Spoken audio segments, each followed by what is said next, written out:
जेव्हा जेव्हा स्वामींच्या फोटो समोर उभे राहाल तेव्हा काही मागू नका, फक्त त्यांच्या डोळ्यात डोळे घालून बघा.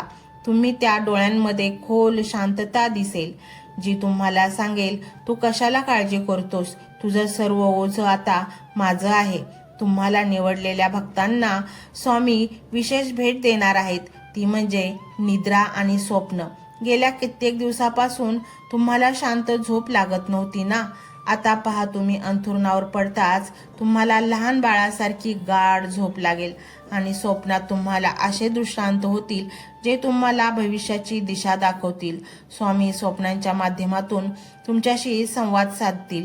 कदाचित तुम्हाला स्वप्नात एखादी जागा दाखवतील किंवा एखादा रस्ता दाखवतील. ती स्वप्न लिहून ठेवा, कारण ती तुमच्या भविष्याची ब्ल्यूप्रिंट म्हणजे नकाशा असणार आहे.